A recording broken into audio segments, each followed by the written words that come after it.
Assalamualaikum warahmatullahi wabarakatuh. Kami dari kelompok 5 akan mempresentasikan mengenai negara Rusia. Adapun anggota dari kelompok 5 yaitu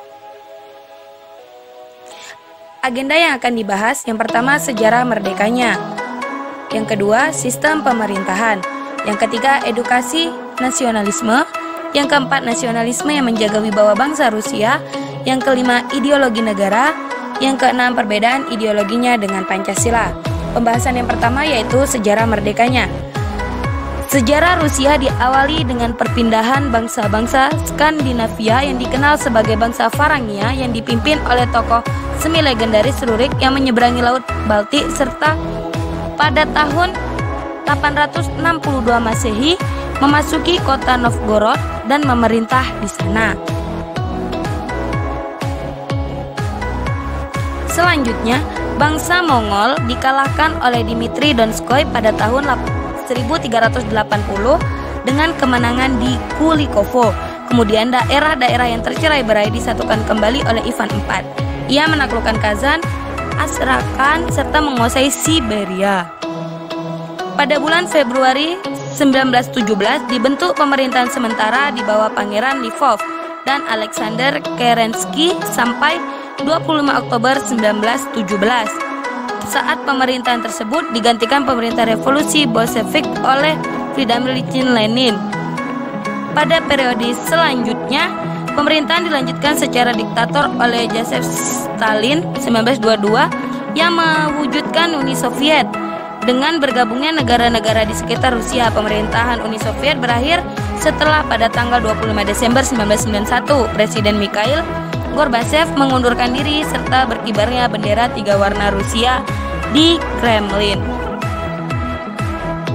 Dalam sistem pemerintahan Rusia dibagi menjadi 3 masa, yaitu yang pertama, masa Tsar atau Kekaisaran. Sampai tahun 1917, Rusia merupakan kerajaan atau kekaisaran dengan seorang Tsar sebagai kepala negara. Selama masih merupakan kekaisaran, terutama pada masa dinasti Romanov, Rusia mengalami persinggungan politik dengan negara-negara di Eropa. Salah satunya yaitu konflik dengan pemerintahan Prancis yang dipimpin oleh Napoleon Bonaparte. Yang kedua, masa Uni Soviet. Sebelum menjadi negara independen dari Uni Soviet, rezim Soviet menguasai Rusia dan Eropa Timur dengan sistem sosialis. Namun, setelah runtuhnya Uni Soviet di tahun 1991, pemimpin Rusia saat itu lebih condong ke arah paham demokrasi, sehingga berubahlah haluan Rusia menjadi negara federal berpaham demokrasi republik dan terbentuklah sistem pemerintahan presidensial. Yang ketiga, masa kepresidenan Rusia. Rusia resmi menjadi negara berbentuk federasi Rusia yang disahkan dalam Konstitusi Federasi Sistem Pemerintahan Presidensial Negara Federasi Rusia pada tanggal 12 Desember 1993. Sistem pemerintahan Rusia adalah presidensial, yang artinya kekuasaan presiden berada penuh pada diri seorang presiden, baik sebagai kepala negara maupun sebagai kepala pemerintahan. Kekuasaan tertinggi dalam sistem pemerintahan di Rusia dibagi menjadi 2, yaitu presiden dan perdana menteri. Namun, peranan perdana menteri ini terbatas dibandingkan dengan presiden. Mengedukasikan nasionalisme. Pentingnya edukasi nasionalisme dan membangkitkan nilai-nilai kebangsaan kepada masyarakatnya dalam mempengaruhi kemajuan bernegara telah dibuktikan oleh beberapa negara maju di dunia. Salah satu negara maju tersebut adalah Rusia. Rusia berhasil membangun sebuah identitas bersama dan rasa kebersamaan di antara masyarakatnya. Hal tersebut sangat tercermin pada sikap dan perilaku masyarakat Rusia dalam menjunjung dan memperkenalkan budaya mereka dalam setiap aktivitasnya. Orang Rusia telah berhasil menginjeksi budaya mereka ke lebih dari setengah penduduk dunia. Nasionalisme yang menjaga wibawa bangsa Rusia. Rusia mengalami krisis ekonomi yang berkepanjangan sejak dihantam krisis ekonomi 98. Liberalisasi ekonomi dan IMF tidak mampu menjadi solusi. Putin melakukan langkah perubahan nyata yang dipengaruhi oleh 1. Nasionalisme Rusia, berkembang pasca Perang Napoleon. Bahasa Rusia wajib sebagai bahasa kedua di luar etnis Rusia. Melemahnya nasionalisme dikuatkan lagi di era Putin. Kondisi ekonomi. Rusia di era Yeltsin mewarisi ekonomi sosialis tinggalan Soviet dan ia mengubahnya jadi liberal. namun ada ketidaksesuaian sehingga sulit diterima. 3. Budaya politik. Runtuhnya Soviet, perekonomian Rusia buruk dan tak stabil. Penduduk hidup di bawah garis kemiskinan dan kesenjangan sosial, serta merebaknya oligarki. Putin bersikap tegas, berkarakter hingga diidolakan oleh kalangan muda, warga Moskow dan kaum intelektual. Dalam memimpin Rusia, 4 kebijakan yang jadi perhatian utama Putin. 1. Renasionalisasi perusahaan minyak dan gas dari swasta. 2. Penghapusan praktik oligarki. 3. Kebebasan usaha dan kontribusi pada negara dalam bentuk restitusi pajak. 4. Stabilisasi kebijakan anggaran berimbang dan restrukturisasi perbankan. Capaian fantastis Putin mampu menghadirkan kembali wibawa Rusia di mata dunia meski belum sehebat era Soviet. Kekuatan militer tahun 2020. Rusia berpopulasi 152.122.776 jiwa. Total personel militer 3.013.628. Aktif 1.013.628. Cadangan 2 juta personel. Total kendaraan udara 4.163 unit, jet tempur 873 unit, kapal patroli 41 unit, frigate 10 unit, kapal induk 1 unit, kapal selam 62 unit, destroyer 16 unit, tank 12.950 unit, kendaraan lapis baja 27.038 unit, produksi minyak 10.580.000 barel, anggaran pertahanan 48 miliar dolar. Selanjutnya, ideologi negara Rusia. Rusia telah mengalami berbagai perubahan ideologi dari abad ke-16 dan seterusnya. Abad ke-16 yaitu Roma ketiga. Pada pertengahan abad ke-15, Kekaisaran Bizantium jatuh. Beberapa dekade kemudian, cendekiawan dan biarawan Philotheus muncul dengan konsep Moskow sebagai Roma ketiga. Konsep ini berakar pada ide-ide eskatologis yang menggambarkan Moskow sebagai kekaisaran ortodoks terakhir. Ideologi ini bekerja dengan baik pada ideologi Tsarisme. Abad ke-17 yaitu Simfoni Gereja dan Negara. Pada pertengahan abad ke-17, ketika Patriark Nikon memulai reformasi gerejanya, ia dan Tsar Alexis menggunakan konsep Byzantium Symphony yang menyebabkan perpecahan di dalam Ortodoks Rusia. Pada akhir abad ke-17, Patriark akhirnya cabut kekuasaannya. Gereja berada di posisi kuat secara finansial dan ideologis. Abad ke-18 yaitu pelayanan terhadap negara dan kesetiaan kepada Tsar. Piotr menciptakan ideologi negara baru selama reformasinya.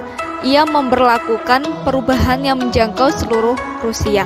Setelah mengunjungi Eropa, ia mewajibkan setiap bangsawan untuk melayani negara dan mematuhi hukum sivil yang merupakan dasar negara. Ketika Petrus menjadi kaisar, ia menghapus jabatan patriark dan memusatkan kekuatan sekular dan religius di tangan Tsar. Bab ke-19, Ortodoksi, Autokrasi, dan Kebangsaan. Untuk Imam Tsar dan tanah air adalah moto semi-resmi dan seruan bagi para tentara Rusia selama Perang Napoleon. Juga jawaban untuk moto Republik Prancis, Liberté, Égalité, Fraternité. Ideologi resmi ini menyatukan ide-ide nasional sebelumnya dan didukung oleh Tsar Nikolai I dan banyak kaum intelek Rusia. Triad menyerukan: pertama, pelestarian imam ortodok dan perlindungan gereja; kedua, kesetiaan kepada negara dalam bentuk autokrasi di mana Tsar adalah penguasa tertinggi dan pemimpin dari tanah dan orang-orang; ketiga, pelestarian tradisi nasional dan hak sipil yang setara untuk semua negara di Rusia; ketiganya, tetap menjadi ideologi resmi sampai kejatuhan kekaisaran pada 1917. Bab ke-20, Persatuan Kaum Pekerja. Di era baru ini, ortodoksi digantikan oleh ide-ide komunis dengan Lenin, Marx, dan Engels mengambil tempat kosong dari Tritunggal Maha Kudus yang dilarang bersama dengan semua agama. Konsep kebangsaan diubah menjadi tujuan Uni Soviet sebagai negara internasional yang mempersatukan negara-negara berbeda dalam mewujudkan dunia yang bebas dan adil. Tidak seperti Tritunggal Ideologi baru ini memiliki ambisi global untuk waktu yang lama. Uni Soviet memiliki misi revolusi sosialis dunia. Bab ke-21, Kesatuan, Patriotisme, dan Kemerdekaan. Ideologi komunisme menemui jalan buntu ketika kritis ekonomi dan politik tahun 1980-an mengguncangkan Uni Soviet sehingga ia pun runtuh. Ideologi Soviet yang usang dibuang ke tong sampah dan Federasi Rusia yang baru lahir menghabiskan bertahun-tahun tanpa ideologi resmi sampai Vladimir Putin mengambil alih. Ideologi Rusia saat ini hampir sepenuhnya didasarkan pada ucapan dan nilai-nilai Putin, dan ide paling utamanya adalah kesejahteraan rakyat Rusia. Tujuan ini menurut Putin dapat dicapai dengan menggunakan 3 konsep, yaitu pertama, persatuan orang-orang Rusia atau partai politik yang berkuasa disebut Partai Rusia Bersatu yang merupakan perwujudan dari konsep kebangsaan. Kedua adalah patriotisme yang harus didasarkan pada sejarah orang-orang Rusia dan diperkuat oleh pengembangan cara hidup sehat yang meliputi latihan fisik dan olahraga untuk mencapai hasil teratas dan meraih kemenangan. Ketiga, semua ini tidak dapat dilakukan tanpa kebijakan luar negeri yang tegas. Rusia adalah negara dengan lebih dari 1000 tahun sejarah dan hampir selalu menikmati hak istimewa untuk melancarkan kebijakan luar negeri independen. Perbandingan ideologi Indonesia dengan Rusia.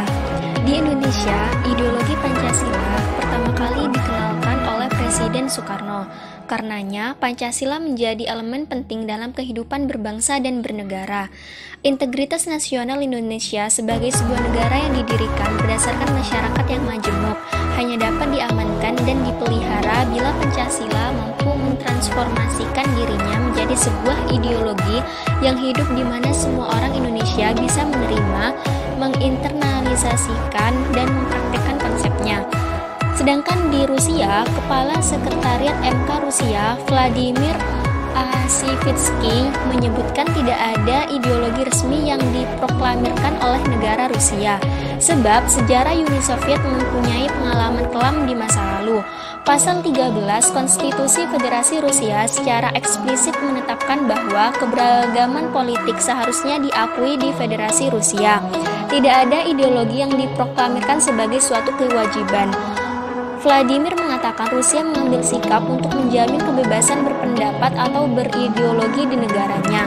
Dia berharap apa yang dialami di masa lalu, yaitu paham ideologi tunggal komunis, tidak akan terulang kembali.